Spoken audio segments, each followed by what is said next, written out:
અરે ઓછું નાક પણ અસલી નાક. MDH કાશ્મીરી લાલ મરચાની પાવડર. MDH. અને હવે સમાચાર સુરતથી, જ્યાં શિવ રેસિડેન્સીમાં દિવાલ ધરાશાયી મામલે મોડે પણ હવે તંત્ર જાગ્યું છે. પાલિકા કમિશનર અને મેયરે મોડી રાત્રે ઘટના સ્થળની મુલાકાત લીધી હતી. મીડિયાથી બચવા માટે પાલિકા કમિશનર મોડી રાત્રે સ્થળ પર પહોંચ્યા હોવાની ચર્ચા. રહીશો રોડ પર ઉતરી આવ્યા છતાં અધિકારીઓને નહોતો કોઈ સમય. વધુ વાત કરવા જોડાશે અમારા સંવાદદાતા બળદેવ, શું બધું અપડેટ આખા કિસ્સામાં?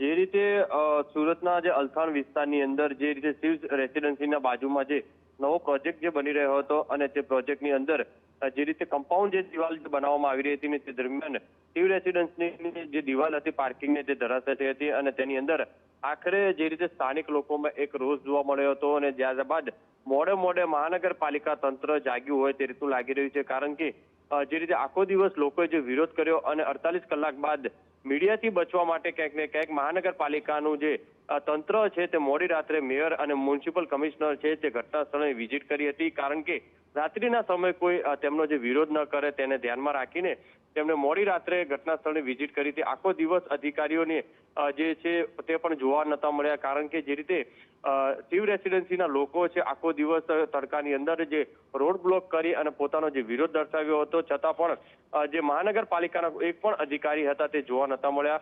જે રીતે માહિતી મળી રહી છે તે પ્રમાણે મહાનગરપાલિકાએ મોડે જે રીતે તપાસ છે તે શરૂ કરી છે અને જે રીતે મહત્વની વસ્તુ એ પણ સામે આવી રહી છે કે SV90 નો જે રિપોર્ટ છે તે આવ્યા બાદ જે બિલ્ડર દ્વારા જે કામગીરી કરી શકાશે ત્યાં સુધી રેસિડેન્ટોને પણ રહેવા માટેની જે સૂચના છે તે આપવામાં નથી આવી.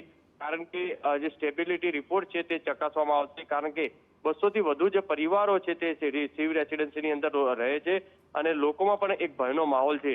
એટલે જ્યાં સુધી મહાનગરપાલિકા દ્વારા જે ડેવલપર છે તેને બાંધકામની રજા ચિઠ્ઠી છે તે પણ રદ કરી છે. ધન્યવાદ બળદેવ. તો તમામ જાણકારી બદલ આપણે કહી દઈએ આસિસ્ટન્ટ એન્જિનિયર કેતકી શુક્લાને શોકોઝ નોટિસ ફટકારાઈ છે. આ ઉપરાંત નાયબ શહેરી વિકાસ અધિકારી ધર્મેશ પટેલને પણ શોકોઝ નોટિસ ફટકારાઈ છે. તેમની વિરુદ્ધમાં હાલમાં પણ કામગીરી શરૂ થઈ રહી છે. MDH બિરયાની મસાલા, પારંપરિક બિરયાનીનો અસલી સ્વાદ. असली मसाले साच साच MDH